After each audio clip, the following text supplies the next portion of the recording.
Bon, moi je veux dire que sans entrer un peu en profondeur, je ne peux pas donner raison à Lifoko parce que lui c'est un hérétique. C'est un hérétique. C'est un hérétique. Erratique, mais vous qualifiez quand même ce pasteur reconnu, vous dites qu'il est erratique. Oui, il est hérétique. Mais est-ce que je peux vous demander de retirer quand même ce que vous avez dit ici, qualifiant les pasteurs et les focaux du ciel d'erratique? Ça c'est quand même fort. Est-ce que vous pouvez retirer cela? La même chose. C'est une belle mélodie, mais ça ne veut rien dire. C'est tout. Mais la Bible dit que toute parole est inspirée. Ça veut dire qu'avant la parole, il y a l'inspiration. Donc, il présentait Branham. Pour moi, je dis qu'il est hérétique. Je n'écoute plus sa musique. Non. Vous reconnaissez cela? Non. Non. Vous ne les reconnaissez pas comme les messagers du temps de la fin? Non. Je ne reconnais pas. Donc, de tout ce que Branham a fait comme travail lorsqu'il était en vie, il a travaillé comme serviteur de Dieu, comme tout le monde, comme moi qui fais ma part. Lui aussi, il a fait sa part, selon chacun. Hello la grande famille, shalom, bienvenue sur Dimbi TV News. Abonne-toi à ma chaîne pour ne rien manquer dès nos prochaines publications. Je suis votre sœur Dimbi Rebecca. Je vous ai encore apporté la vidéo de Paul Mukendi, le pasteur Paul Mukendi. Vous avez suivi au début de la vidéo la manière dont le pasteur Paul Mukendi a traité le pasteur Lifoko des erratiques. Et certains disent... Et ils ont dit que le Messie Sango Israël Moulouba Mouito, sur son plateau, il avait aussi traité le pasteur Mike Kalambayi d'un incirconcis, dans le cadre de soutenir son frère, le pasteur Lifoko du ciel. Aujourd'hui, maintenant, c'est le tour de Monsieur Paul Mukendi. Alors, les gens ont dit cela, ils ont même publié. Quelqu'un aussi m'a posé une question. J'ai l'impression que le pasteur Louba soutient le pasteur Maïkalambay. Pourquoi? I don't know how to explain. It's to you, you can ask them. Tu peux leur demander, aucune réponse à chacun, son opinion. Namakambo Oyo. Moi-même, personnellement, je regardais cette vidéo, je sentis vraiment la personne hautaine. Et je sentis que le pasteur Paul Mukendi répondait avec beaucoup d'orgueil, hautain.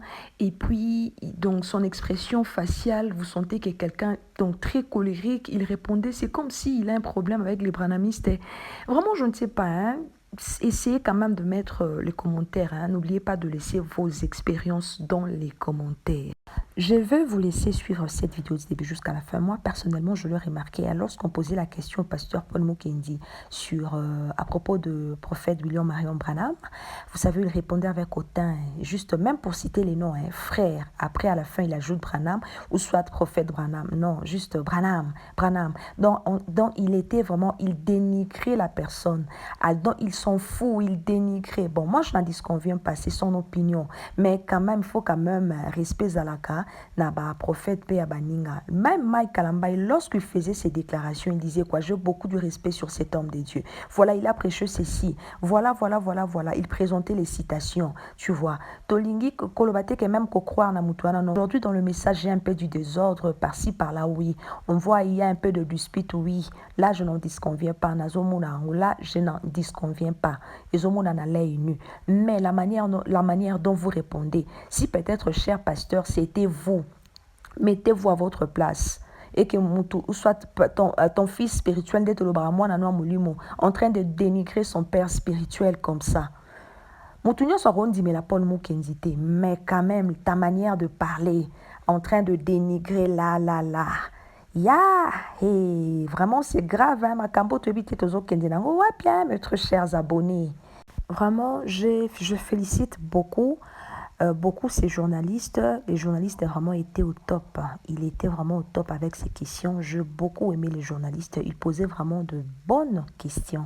Beaucoup de pasteurs viennent chercher le buzz dans cette affaire de pasteur Lifoko et Mike Kalambayi. Moi, bientôt là, je veux vraiment mettre, comment on dit, close, hein, close yango, parce que na libungi. Awa makambo ezami nene awa. C'est grave. Merci de commenter, de liker, de partager. Que le Seigneur nous bénisse tous. Shalom.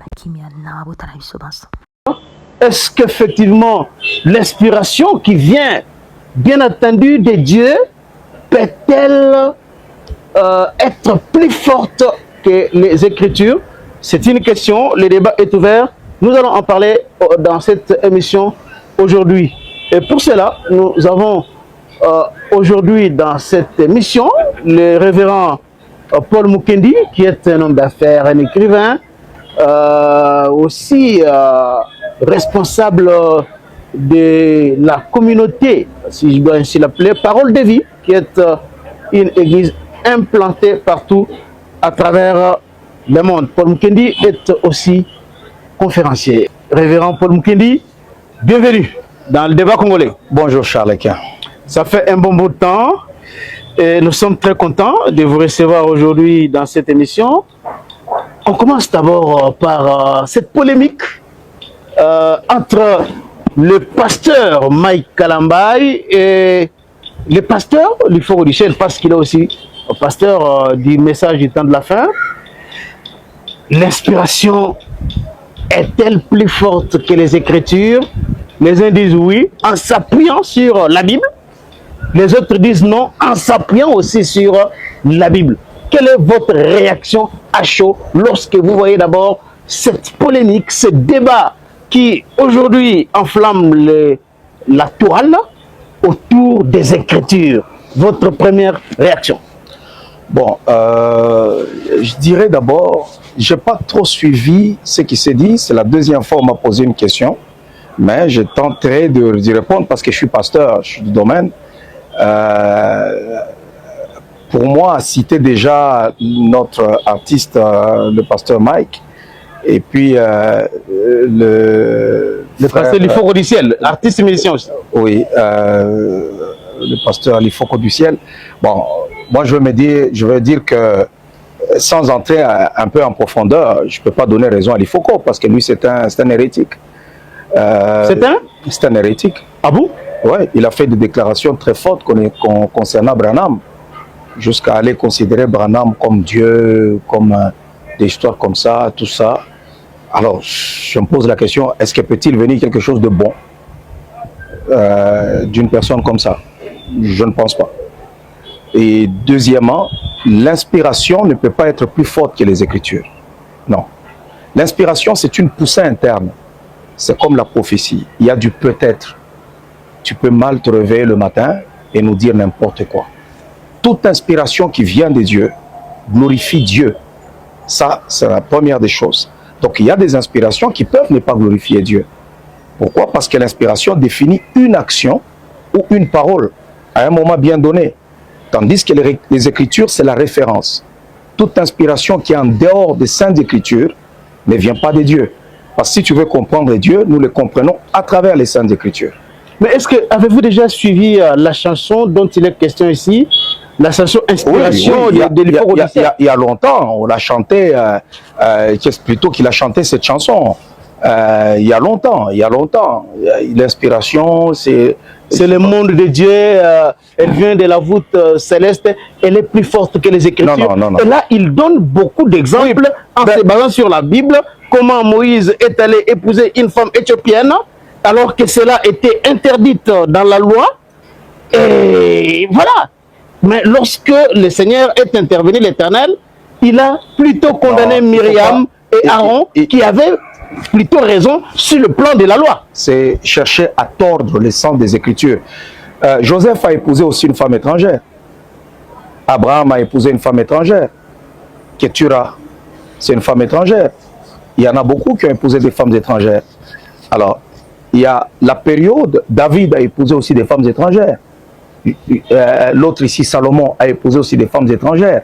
Il y a des moments où, lorsque nous disons certaines choses, il ne faut pas oublier le contexte. Qu'est-ce qui s'est passé? On ne peut pas parler d'une inspiration à chaque fois que tu lis, toi tu veux l'interpréter de ta façon. Non. Je pense que l'inspiration ne peut pas être plus forte que les saintes Écritures. Dieu est derrière sa parole, Charles Quint. Derrière sa parole, aucune personne ne peut aller en dehors de la parole de Dieu. L'inspiration définit une action. C'est tout. C'est des mots. Vous savez, il y a des gens, quand ils chantent ou bien ils disent quelque chose, moi je vois certaines personnes qui donnent des révélations stériles. Mais tu trouves que la personne est contente, mais c'est une révélation qui ne peut pas te donner la vie éternelle, qui ne peut pas te faire avancer, qui ne peut pas fructifier quelque chose dans ta vie, mais vous trouvez que la personne est agitée devant. C'est la même chose. C'est une belle mélodie, mais ça ne veut rien dire. C'est tout. Mais la Bible dit que toute parole est inspirée. Ça veut dire qu'avant la parole, il y a l'inspiration. Comment vous pouvez, quelque chose qui a précédé l'autre, peut-être ne pas être au-dessus de ce qui vient après? Il ne faut pas aussi prendre les choses, faire une traduction littérale. Toute parole est inspirée des dieux, utile pour enseigner, pour convaincre, tout ça. Là-bas, on veut définir l'action.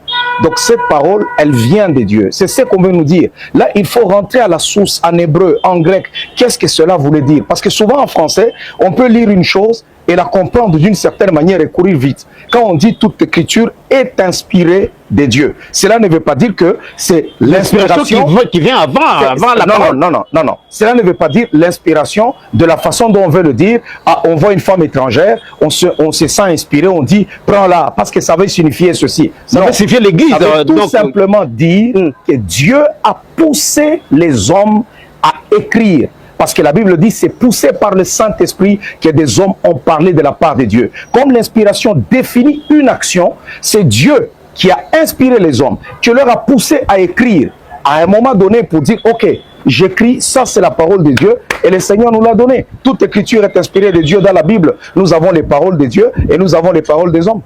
Mais vous qualifiez quand même ce pasteur reconnu, vous dites qu'il est erratique. Oui, au cours de sa récente sortie médiatique, il a démontré effectivement que même dans la nouvelle alliance, le Seigneur Jésus, lorsqu'il avait prêché à ses disciples, il leur a demandé de baptiser au nom du Père, du Fils et du Saint-Esprit. Mais lorsque l'Esprit est venu, l'inspiration est venue, Pierre a baptisé au nom de Jésus.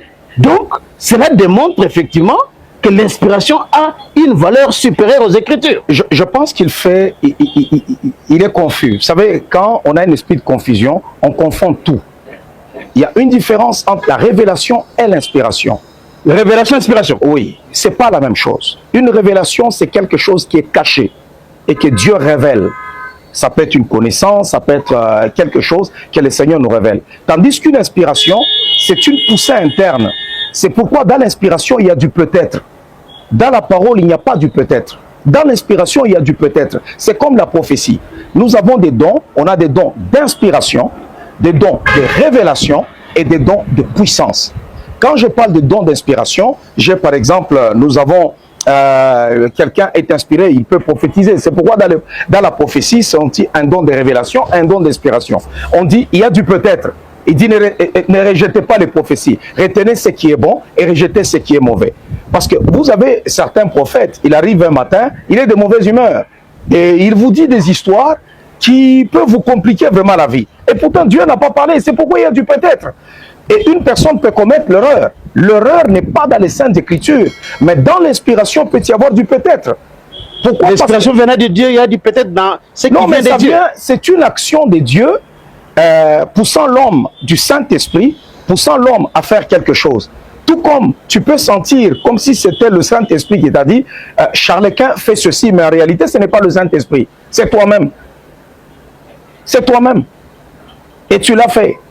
Donc ça veut dire que donc là, ça ne vient pas de Dieu. Oui, ça ne vient pas de Dieu. Moi, je parle de ce qui vient de Dieu parce que dans sa chanson, il parle de l'inspiration qui vient de Dieu.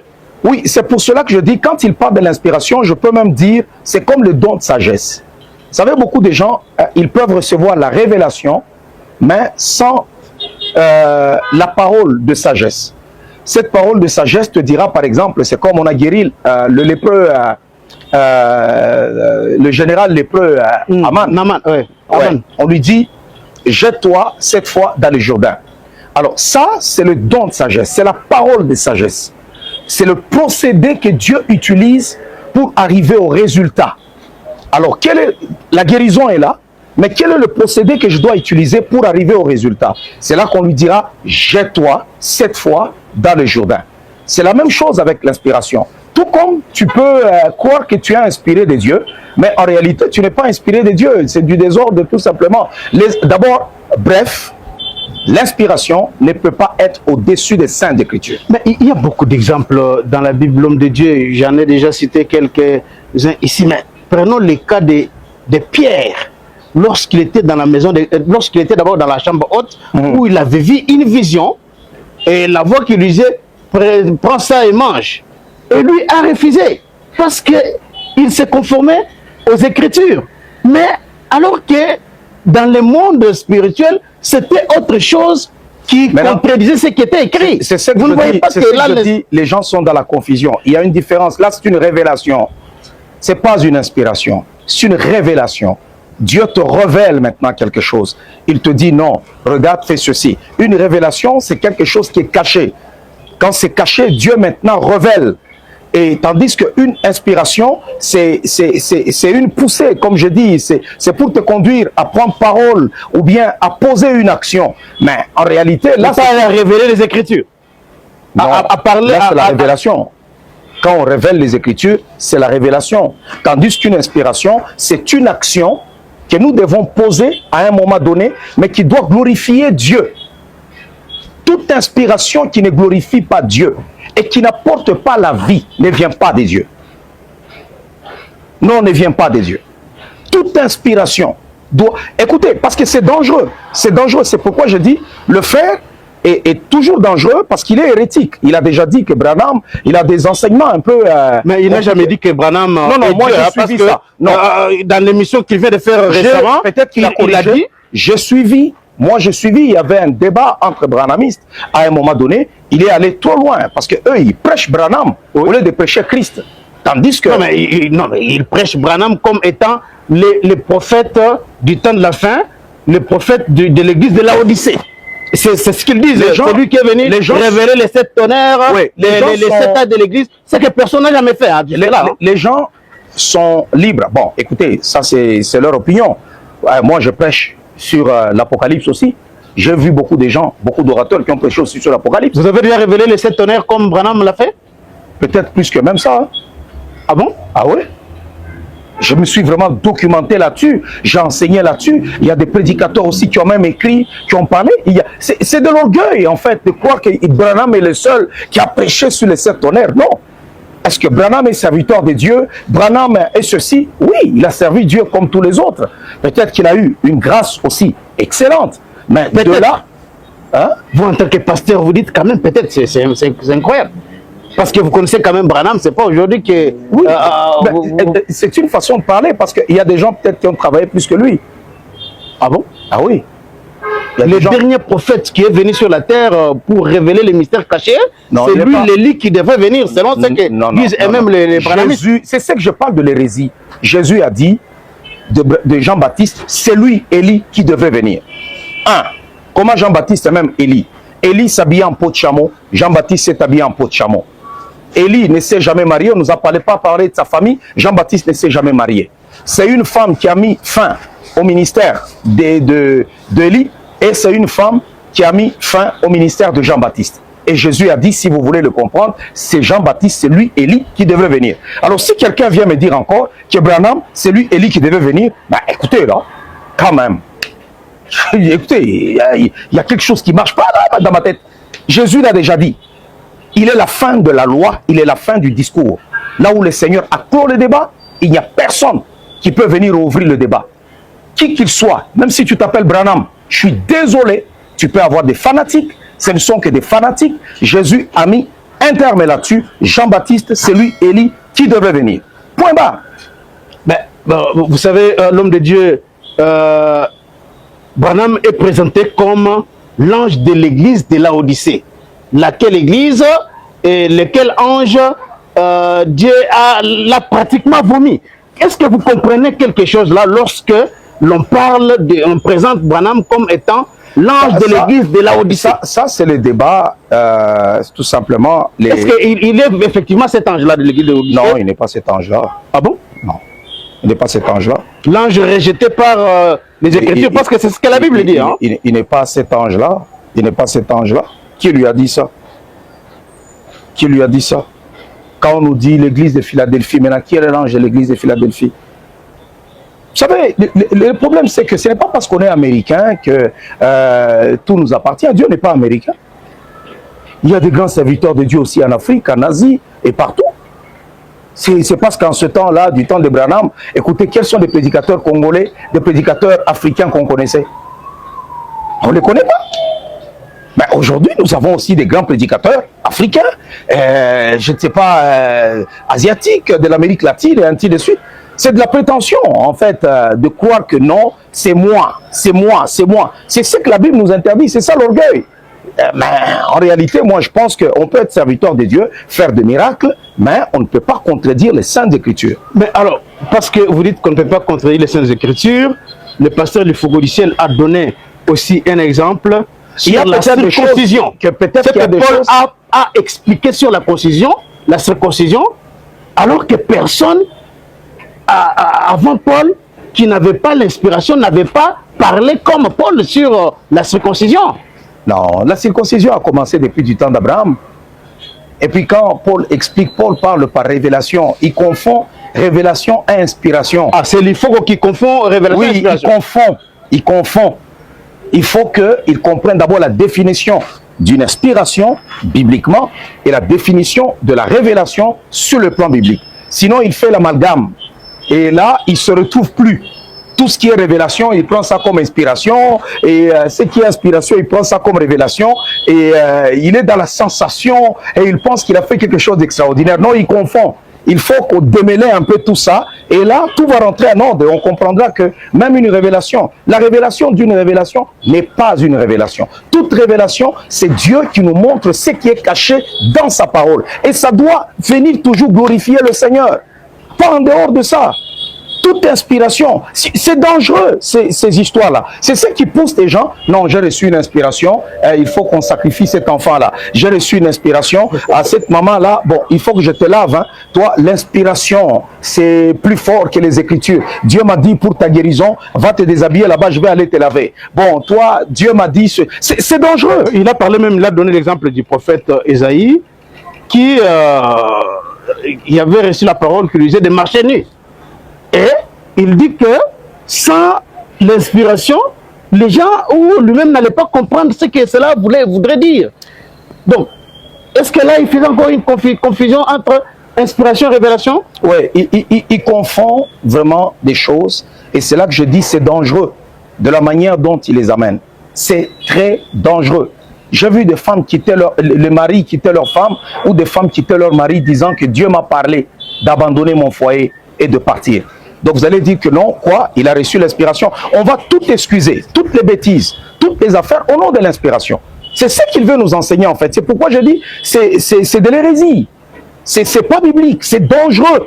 C'est dangereux. Moi je ne sais pas, le débat qu'il y a entre lui et le pasteur. Oui, moi je ne sais pas, le débat qu'il y a, ça a commencé par où? Moi c'est juste une question qu'on me pose selon les Saintes Écritures. C'est là que j'ai dit non, c'est dangereux.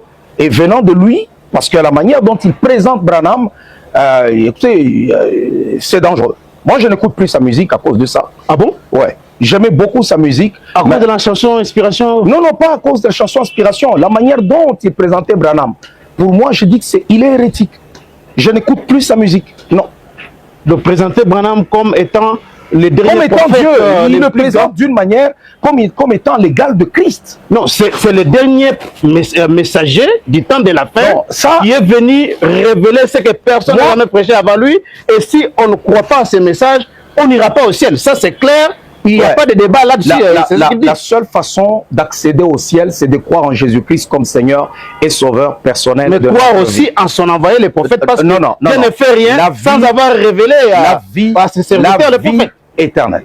La vie éternelle. C'est qu'ils te connaissent. Toi, le seul vrai Dieu. Et celui que tu as envoyé, Jésus-Christ. Point barre. Pas connaître Paul Mukendi, pas connaître Branham, pas connaître, je ne sais pas, Léopold Mutombo, pas connaître, je ne sais pas, Billy Graham, pas connaître, je ne sais pas, T.D. Jakes ou je ne sais pas, Benin. Non. La vie éternelle, c'est qu'ils te connaissent. Toi, le seul vrai Dieu et Jésus-Christ que tu as envoyé. Qui que tu sois, Branham ou je ne sais pas quoi, ça ne marche pas. Alors, on comprend que vous vous opposez à ce que... est-ce que vous reconnaissez, et je dois terminer par là, que le prophète Branham est l'unique et le seul prophète que le Seigneur Jésus a envoyé en ces temps de la fin pour révéler les autres mystères qui n'étaient pas révélés avant lui dans les Écritures? Vous reconnaissez cela? Non. Non.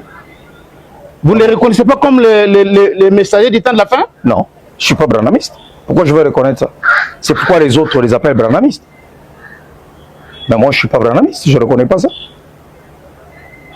Je reconnais pas. Donc, de tout ce que Branham a fait comme travail lorsqu'il était en vie, il a travaillé comme serviteur de Dieu, comme tout le monde, comme moi qui fais ma part. Lui aussi, il a fait sa part, selon chacun, selon sa grâce. Mais pour dire qu'il est le prophète du dernier temps, non. Non. Voilà, merci beaucoup, révérend Paul Moukeni. Mais est-ce que je peux vous demander de retirer quand même ce que vous avez dit ici, qualifiant les pasteurs et les faucons du ciel d'hérétiques? Ça, c'est quand même fort. Est-ce que vous pouvez retirer cela? Non, je ne peux pas retirer. Moi, je trouve qu'il est hérétique. Il faut écouter ses enseignements quand il parle de Branham. On ne peut pas comparer Branham à Christ. On ne peut pas faire ça. On ne peut pas faire ça. Même si on est fanatique de Branham, je respecte les branhamistes. J'en ai vu des branhamistes honnêtes, sincères, des fois des frères avec qui on a partagé le podium, on a partagé la parole de Dieu, on a eu des débats dans le respect, mais qui ne sont jamais allés loin pour dire qu'ils prennent Branham comme étant leur leader, comme étant un prophète. Pas pour dire que non, il est la fin du discours, il est le dernier prophète, il est le Saint-Esprit. Et il y en a même qui peuvent dire, oh Branham. Et il y en a qui sont même idolâtres jusqu'à mettre la photo de Branham dans le culte, le lieu du culte. Et pourtant la Bible dit, tu n'auras pas d'autre Dieu devant ma face. Et tu ne te feras pas même d'image taillée, ni une représentation quelconque. Et ils ont des photos dans le culte où on adore le vrai Dieu. Ah non, écoutez là. Ça, c'est aller trop loin.